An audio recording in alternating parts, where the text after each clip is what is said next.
Varicose veins కి సరైన చికిత్స కోసం సంప్రదించండి ఎవిస్ హాస్పిటల్. నమస్తే, వెల్కమ్ టు సుమన్ టీవీ. నేను గిరిజ. డిసెంబర్ నెలకి సంబంధించి ఏ రాశి వారికి ఎలాంటి ఫలితాలు ఉండబోతున్నాయో తెలుసుకునేందుకు ఇవాళ మనతో పాటు ప్రముఖ జ్యోతిష్య పండితులు గోనుగుంట్ల సురేష్ బాబు గారు ఉన్నారు. వారితో మాట్లాడిద్దాం. నమస్కారం గురువు గారు. నమస్కారం గిరిజ గారు. గురువు గారు, డిసెంబర్ నెలకి సంబంధించి నెక్స్ట్ రాశి తులారాశి. సో ఈ నెలలో తులారాశి వారికి ఎలా ఉండబోతుంది అంటారు? తులారాశి కనుక చూసుకుంటే ఈ రాశి అద్భుతమైన రాశి. గొప్ప గొప్ప వాళ్ళంతా ఈ రాశిలోనే పుట్టాలని చెప్పాలన్నమాట. చాలా ధర్మబద్ధంగా, న్యాయబద్ధంగా, ఓకే, ఎక్కడ సమాజంలో అన్యాయం జరగకుండా చక్కగా కాపాడాలనే ఉద్దేశంతో తులారాశి ప్రతిదీ బ్యాలెన్స్డ్గా తీసుకెళ్ళబోయే మనస్తత్వం కలిగిన వాళ్ళు. ఇది చంద్రుడు అందులో ఉండటం వల్ల తులారాశిని పుడతారని చెప్తారనమాట. అయితే ఈ రాశిలో మనం ఫస్ట్ చెప్పుకునే పోయే ముందు రాశి ఫలాలు అసలు ఎందుకు వినాలి, ఓకే, దానివల్ల బెనిఫిట్ ఉండేది ఫండమెంటల్ క్వశ్చన్. ఏమంటారంటే అండి, మన పెద్దవాళ్ళు ఇంగ్లీష్లో ఒక ప్రోవర్బ్ చెప్తారు, ఏంటంటే awareness is the key to success అంట. సక్సెస్ కావాలంటే తెలుసుకోవాలంటే, ఖచ్చితంగా తెలుసుకోకపోతే అజ్ఞానంతో చేస్తే అజ్ఞానంగానే ఉంటుంది. ఇక్కడ ఏం చేసుకోవాలి, మీ జీవితంలో జరగబోయే ప్లస్ పాయింట్లు మైనస్ పాయింట్లు తెలుసుకోగలగాలండి. అది తెలుసుకుంటేనే మీకు సక్సెస్ వస్తుంది. అయితే మనకి మన యాన్షియంట్ పురాతన గ్రంథాల్లో మహర్షులు మనకి ఏం చెప్పారంటే, ప్రతి మనిషి పుట్టిన తర్వాత లాస్ట్ వరకు చేస్తూ ఉండే పనులు 4 అండి. వాటికి మనకి ధర్మము, అర్థము, కామము, మోక్షము, ఈ విధాలా మనం డివైడ్ చేసాం మనం చేసే పనులు అంత అనమాట. అయితే ఈ పనులు చేసేటప్పుడు మనకు ఖచ్చితంగా ప్రతికూల పరిస్థితులు వస్తాయండి. అంత ఈజీ ఏం కాదండి. ఓకే, ప్రతికూల పరిస్థితులు, అడ్వర్సిటీ, చాలా ఛాలెంజెస్ ఉంటాయి అన్నమాట. అయితే మనిషి అనేవాళ్ళు చాలా తెలివిగా ఉండాలి. మనకి ఎక్కడైతే అనుకూలంగా ఉందో అక్కడ మనం ఎక్కువ టైం పెట్టాలి. ఎక్కడైతే ఛాలెంజింగ్గా ఉందంటే ఆ టైం ఎంటర్ అవ్వకుండా మనకు ముందుగా తెలుసుకొని చక్కగా హ్యాపీగా ఉండాలనే ఉద్దేశంతో మహర్షులు ఇది ఇచ్చారన్నమాట. ఒకటి, లైఫ్ బాధపడుతూ ఉండాలా, బ్లిస్ఫుల్గా ఆనందంగా ఉండాలంటే బ్లిస్ఫుల్గా ఆనందంగా ఉండాలి ప్రతి ఒక్కళ్ళు అనుకుంటారు. అది ఎలా అని క్వశ్చన్ అడిగినప్పుడు ఈ జ్యోతిష జ్ఞానం, ఈ జ్యోతిష శాస్త్రం మనకి భూమి మీదకి వచ్చింది బ్రహ్మ సాక్షాత్తు ఆయన మనకి ఇచ్చిన జ్ఞానం అనమాట.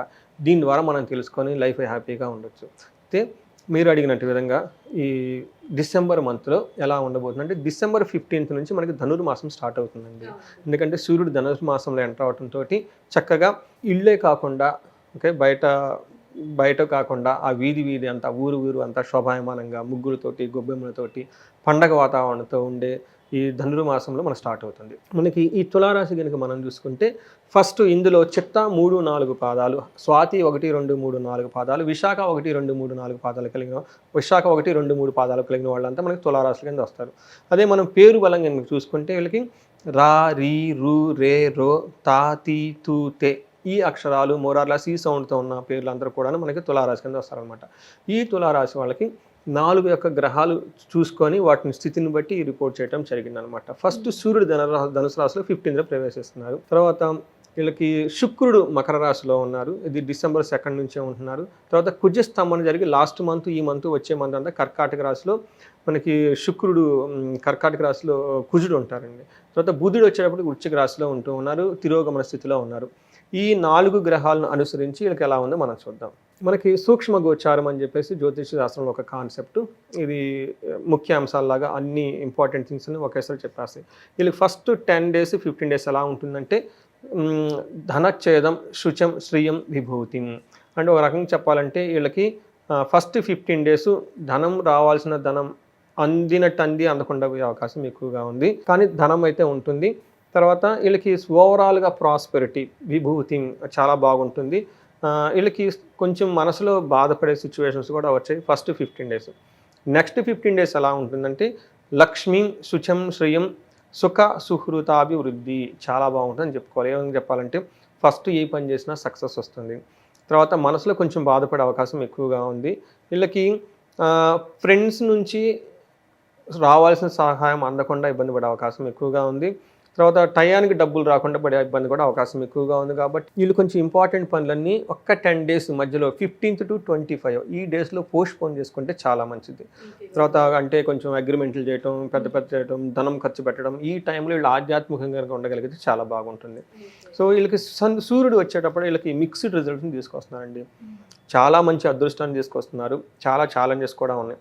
ఫస్ట్ వీళ్ళకి అదృష్టం తీసుకొచ్చి ఎలా ఉంటుందంటే, మనకి సంస్కృతంలో ఏం చెప్తారంటే, ఆరోగ్యం, నిత్య సంతోషం, బంధుమిత్ర సమాగమ, అర్ధలాభ, పుత్ర సౌఖ్య, మిష్ట సిద్ధి అని చెప్తారు. దాని మీనింగ్ ఏంటంటే, ఆరోగ్యంగా ఉంటారు, నిత్యం సంతోషంగా ఉంటారు, బంధుమిత్రులతో బాగుంటారు, చక్కగా అందరితో కలిసి వెళ్ళిపోతూ ఉంటారు. ఇంకేం చెప్తున్నారు, అర్ధలాభం, ధనం బాగా ఉంటుంది, పుత్ర సౌఖ్యం, పుత్రులతో చాలా ఉంటుంది. ఇష్టసిద్ధి, అనుకున్న పనులన్నీ అయిపోతాయి అంట. ఇవన్నీ వీళ్ళకి సూర్యుడు ధనుసు రాశిలో ప్రవేశించగానే ఒక 10 days చాలా బాగా యోగతినిచ్చటమని చెప్పుకోవాలి. అయితే వీళ్ళకి ఛాలెంజ్ కూడా ఎక్కువగా ఉంటుంది. అంటే నిందాపరాధ కలహం నిర్దోషిచ్చ, అంటే వీళ్ళ తప్పు లేకపోయినా కానీ వీళ్ళు ఏదో తప్పు చేశారని పెద్దవాళ్ళు వీళ్ళు తిడతారంట. అందుకని కొంచెం జాగ్రత్తగా ఉండాలి. తర్వాత ధనక్షయ పుణ్యార్థ లాభ నాశనచ్చ అని చెప్తారు. అంటే ధనం కోల్పోతారు. మంచి పనులు గనక ఏదైనా గనక చేస్తే అందులో ఆటంకాలు వచ్చే అవకాశం ఎక్కువగా ఉంది. దానికి రావాల్సిన పుణ్యం రాకుండా నాశనం అయిపోయే అవకాశం ఎక్కువగా ఉంది. విచారం, చాలా బాధపడే అవకాశం ఎక్కువగా ఉంది. అంటే సూర్యుడు మంచిని తీసుకొస్తున్నాడు, కొంచెం ఛాలెంజెస్ని కూడా తీసుకొస్తున్నారు కాబట్టి వీళ్ళు గమనించుకోవాలి. అదేవిధంగా వీళ్ళకి కుజుడికి కొంచెం బాగా ఇబ్బంది పెడుతున్నారు. కుజుడికి సంబంధించిన విషయాలు చాలా జాగ్రత్తగా ఉండాలి. ఏ విధంగా ఉంటుందంటే నిత్య క్లేశ సదావ్యాధి స్తదా భోజన దుర్బలం అని చెప్తారన్నమాట. సదా సంచార ఉద్యోగం, అంటే ఉద్యోగం రీత్యా వీళ్ళు అటు ఇటు బాగా తిరుగుతూ ఉండే అవకాశం ఎక్కువగా ఉంటుంది. ప్రొఫెషనల్గా బాగా ఇబ్బంది పడే అవకాశం ఎక్కువగా ఉందని చెప్పుకోవాలి. టయానికి భోజనం చేయకుండా ఇబ్బంది పడిపోతారు. తర్వాత ఏదో ఒక హెల్త్ కాంప్లికేషన్స్ వీళ్ళని ఇబ్బంది పెడుతూ ఉంటుంది. మనసులో కొంచెం ఏదో ఒకటి పోయిన తర్వాత ఇంకోటి పోయిన తర్వాత ఇంకొక ప్రాబ్లం వచ్చేసి ఇబ్బంది పడే అవకాశం ఎక్కువగా ఉంది. అంతేకాకుండా వీళ్ళకి భార్యతో గొడవలు, యక్ష రాక్షస పీడలు అంటారు. అంటే ఏమంటేనండి, డాక్టర్ దగ్గరికి పోతే ఏం లేదు బాగుందంటారు, లోనేమో బాధపడుతూ ఉంటారు. నైట్ టైం పడుకుంటే కాళ్ళు లాగటం, చేతులు లాగటం, చెడు కళలు రావటము, నిద్ర కూడా పట్టకపోవటం, అనవసరమైన ఫోన్ కాల్స్ డిస్టర్బ్ చేయటం, ఈ టైప్ అంతా వాళ్ళకి ఎక్కువగా ఉండదు. కనపడిన మీద ఏదో ప్రాబ్లమ్స్ వచ్చే ఎక్కువగా ఉంటుంది. వీళ్ళకి వాహనాల వల్ల గాయాలయ్యే అవకాశం ఎక్కువగా ఉంది కాబట్టి ఏదైనా వెహికల్స్ నడిపేటప్పుడు చాలా జాగ్రత్తగా ఉండాలి. ఇదంతా మనకి కుజుడు వల్ల. కుజుడు అంతేకాకుండా వీళ్ళకి సంతాపం, కాలతిక్రమణ భోజనం, అంటే కర్మ లాభచ్చ. ఏదైనా కనుక పని చేస్తే ఆ పనిలో వీళ్ళకి లాభం రాదు. రెండోది, భోజనానికి తినడానికి కూడా టైం ఉండకుండా చాలా టూ మచ్ వర్క్ చేస్తారు. అంత వర్క్ చేసినా చివరికి లాభం లేకుండా ఇబ్బంది పడే అవకాశం ఎక్కువగా ఉంది కాబట్టి కుజుడు తులారాశి వాళ్ళకి కొంచెం బాగా ఛాలెంజింగ్గా ఉన్నారని చెప్తారనమాట. శుక్రుడు ఎలా ఉన్నారు? శుక్రుడు కూడా వీళ్ళకి మిక్స్డ్ రిజల్ట్ ఇస్తున్నారండి. కొంచెం ఛాలెంజెస్, కొంచెం ప్రాబ్లమ్స్ క్రియేట్ చేస్తున్నారు.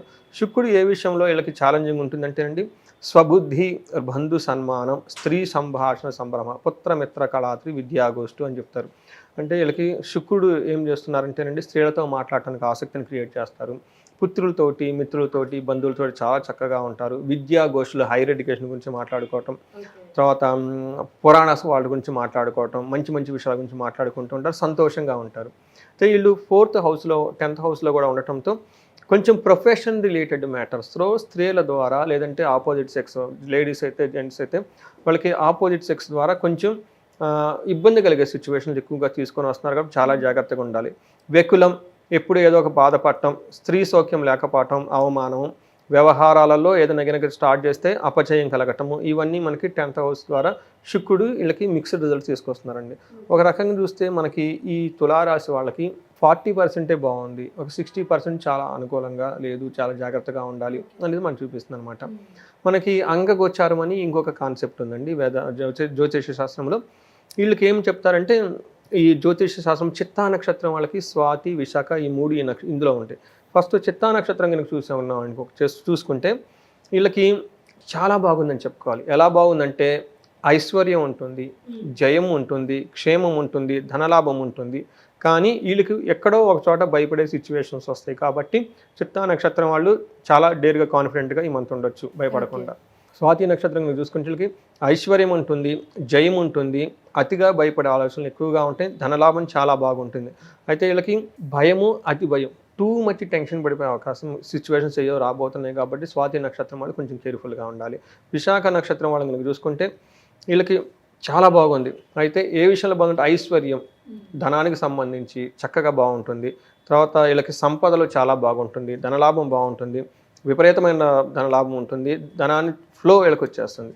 అయితే విశాఖ నక్షత్రం వాళ్ళకి 3 ఛాలెంజెస్ ఉంది. ఒకటి, ఏదో వీళ్ళకి హాని జరుగుతుంది ఏదో ఒక సందర్భంలో. ఇది కూడా డేట్స్ December 11th నుంచి December 22, ఈ 10 daysలో వీళ్ళకి అనుకోని విధంగా ఒక హాని జరుగుతుంది.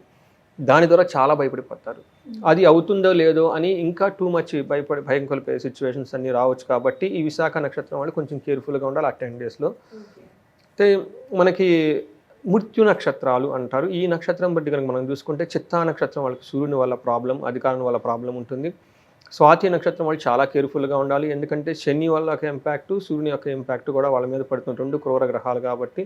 విశాఖ నక్షత్రం వాళ్ళు కూడాను జ్యేష్ఠ నక్షత్రం వల్ల సూర్యుని వల్ల కొంచెం ఇబ్బంది పడే అవకాశాలు ఎక్కువగా ఉన్నాయండి.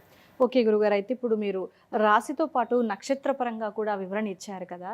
అయితే రాశి పరంగా 40% బాగుంది, 60% బాగోలేదు అన్నారు. సో ఇప్పుడు నక్షత్ర పరంగా చూసుకుంటే బాగుంది కొన్ని నక్షత్రాల వాళ్ళకి. అయితే రాశి ప్రభావం ఎక్కువ పడుతుందా వాళ్ళ మీద, నక్షత్ర పరంగా ప్రభావం ఎక్కువగా ఉంటుంది? నక్షత్ర ప్రభావం ఎక్కువ ఉంటుందండి. ఒకవేళ రాశి పరంగా బాగోకపోయినా నక్షత్ర ప్రభావం వల్ల బాగుంటుంది అంటారు. మీరు కామెంట్స్ పెడుతూ ఉంటారు. మేమేం చెప్తుంటే ఏమంటే బాగుంది అనేసి, కొంతమంది ఏం బాగుందండి మాకు బాగాలేదని వస్తుంటారు కొంత కామెంట్లు. ఖచ్చితంగా. కొంతమంది బాగలేదనుకోండి, బాగలేకపోతే మీరు సరిగా చెప్పట్లేదు అంత సంథింగ్ నెగిటివ్గా రాసేస్తుంటారు అనమాట. అది కరెక్ట్ అండి. ఎందుకంటే ఒక్క రాశిలో 3 నక్షత్రాలు ఉంటాయి. ఆ రాశిని ఇంకా మనం ఫర్దర్ ఏమంటే గ్రాన్యులారిటీ అది ఉంటే ఇంకా తగ్గించుకుని నేరో డౌన్ కనుక చేసుకుంటూ వస్తే నక్షత్ర ఫలితం ఎప్పుడు యాక్యురేట్గా ఉంటుంది. అది చాలా టఫ్ కూడా. ఎందుకంటే 27 నక్షత్రాలకు రాయాలి ప్రిడిక్షన్. రాసులు కనుకోండి 12 రాశి అవతలకు పోతాం. 27 నక్షత్రాలు అంటే చాలా పారామీటర్స్ తీసుకొని కాంబినేషన్స్ అన్ని రాయాల్సి ఉంటుంది. నక్షత్ర జ్యోతిషం ఎప్పుడు చాలా యాక్యురేట్గా ఉంటుంది. ఓకే గురువు గారు, చాలా చక్కగా వివరణ ఇచ్చారు గురువు గారు. ధన్యవాదాలు. ధన్యవాదాలండి.